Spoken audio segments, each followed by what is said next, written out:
nila, paano ba ibigin yung kaaway? Kaaway eh. Ang tinawag na kaaway, enemy. No? Sino dito yung umiibig sa kaaway?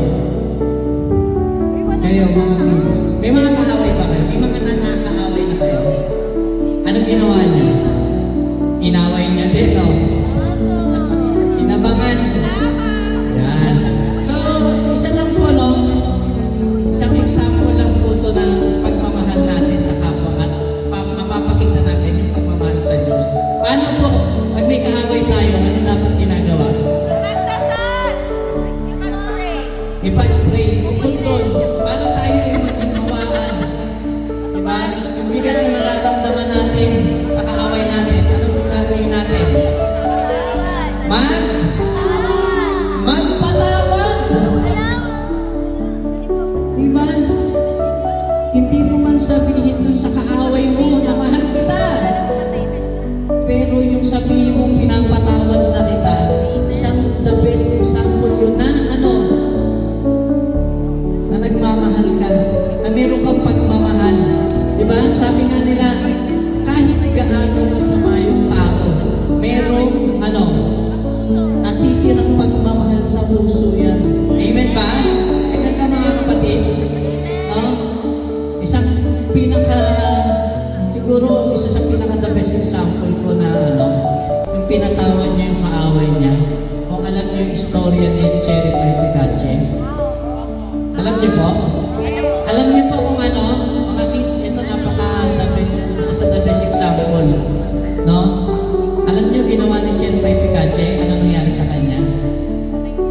Pinatay niya yung kanyang magulang. Pinagsasaksak. Nahuli yung sumaksak, yung pumatay. Ano pong ginawa niya? Ha? Bukod sa pinatawad, nagdasal muna siya.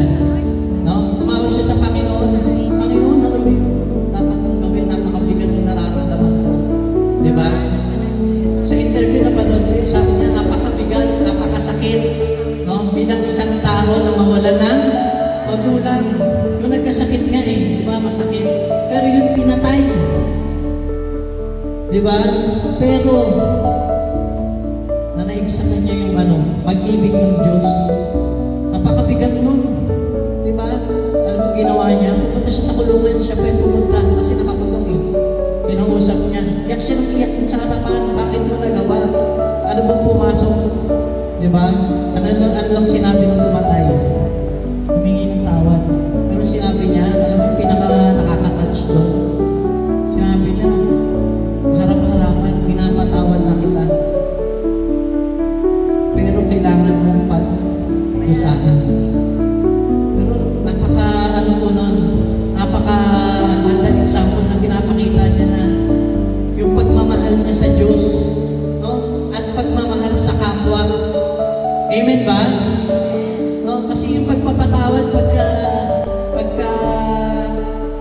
tayo wala tayo niyan, parang wala rin tayong pagmamahal. Diba? At samahan natin sa buhay. Diba? Pag yung mga magulang natin, mga kapatid natin, nagkakasala sa atin, nakakaaway natin.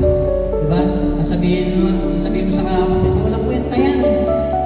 Diba? Walang kwenta yan, walang patawarin yan, ang laki ng kasalanan sa inyo yan. Pero hindi. Diba? Dadating yung proseso na yung pag-ibig ng Diyos, ipapadama sa iyo ng Diyos yan. Na ikaw bilang isang tao, diba?